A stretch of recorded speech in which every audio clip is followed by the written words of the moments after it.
Halo saudara-saudara, selamat berjumpa kembali dalam Resapi, Renungan Singkat Pemelihara Iman GKI Klasis Bojonegoro.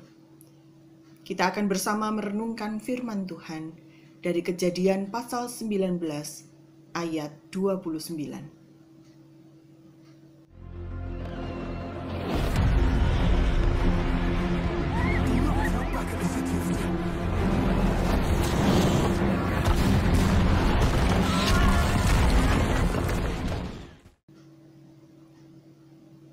Demikianlah, pada waktu Allah memusnahkan kota-kota di lembah Yordan dan menunggang balikkan kota-kota kediaman Lot, maka Allah ingat kepada Abraham, lalu dikeluarkannyalah Lot dari tengah-tengah tempat yang ditunggang balikkan itu. Saudara-saudaraku yang dikasihi dan mengasihi Tuhan kita Yesus Kristus, kalau kita membaca tentang kisah Sodom dan Gomora, pasti sebagian besar di antara kita sudah mungkin hafal dengan kisahnya. Bagaimana Tuhan menjungkir balikkan kota ini. Namun saudara-saudara, di tengah segala kengerian yang terjadi tersebut, terselip satu kisah penyelamatan. Kisah penyelamatan yang terjadi dalam diri Lot dan keluarganya. Ya saudara-saudara, peristiwa penghukuman bagi kota Sodom dan Gomora memang merupakan salah satu bagian dari kisah-kisah dalam Perjanjian Lama yang cukup mengerikan.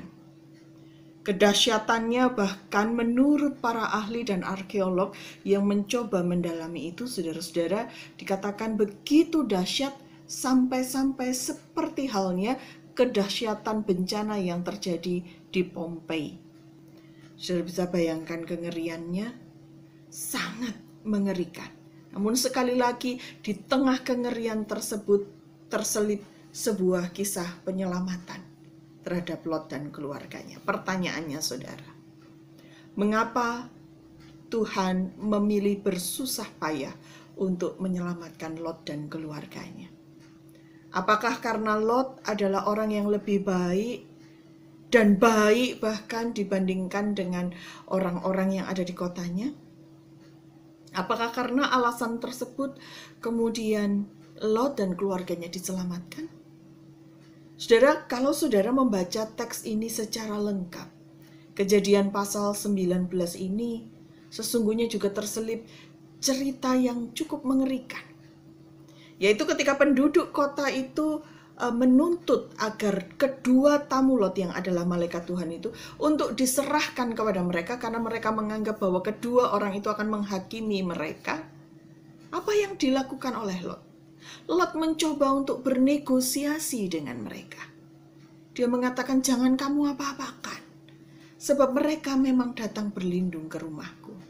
Kalau kalian mau, ini loh, aku punya 2 anak perempuan yang belum pernah dijamah laki-laki. Silahkan kalian bikin apapun dengan kedua anakku. Saudara, itu sebuah peristiwa, sebuah tawaran dan sebuah negosiasi yang sangat mengerikan sebenarnya yang dilakukan oleh Lot. Dan mengapa? Bisa jadi karena memang Lot yang hidup dan tinggal di tengah-tengah kota tersebut, mau tidak mau, dia pun terkontaminasi, saudara. Singkat cerita, saya mau mengatakan bahwa kalau dibilang Lot itu baik, kenyataannya juga tidak sebaik itu sehingga dia kemudian dikatakan cukup layak untuk diselamatkan.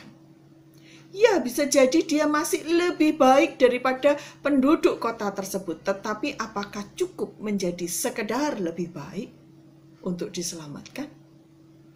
Lalu mengapa Tuhan susah payah menyelamatkan Lot dan keluarganya?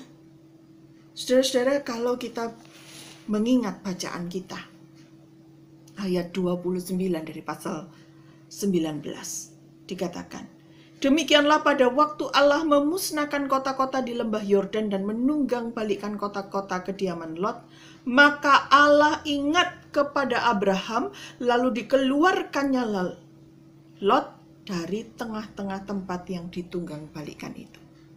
Alasannya sederhana, saudara. Tuhan mengingat Abraham. Tuhan mengingat kasihnya kepada Abraham.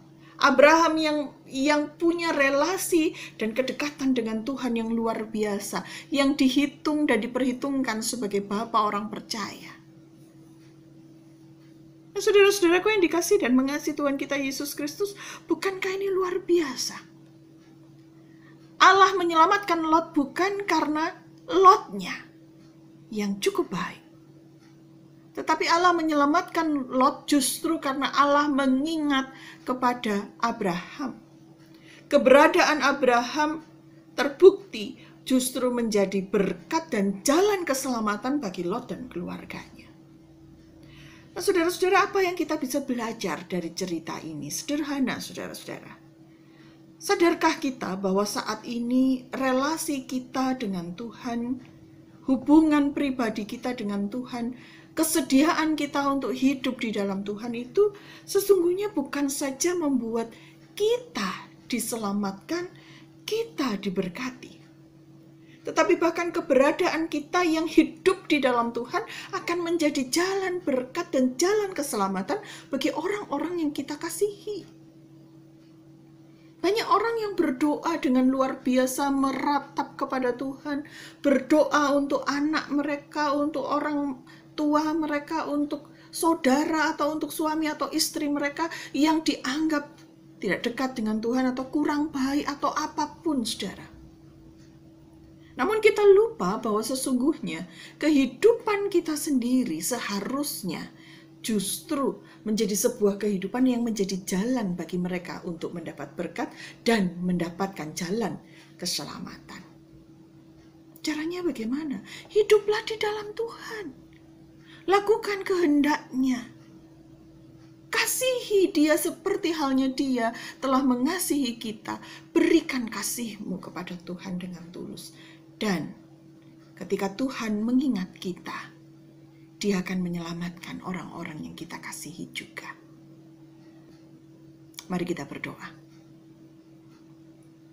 Terima kasih Tuhan, sebab cinta dan kebaikan Tuhan telah mengajarkan kami pada hari ini bahwa kami dapat hidup di dalam Engkau.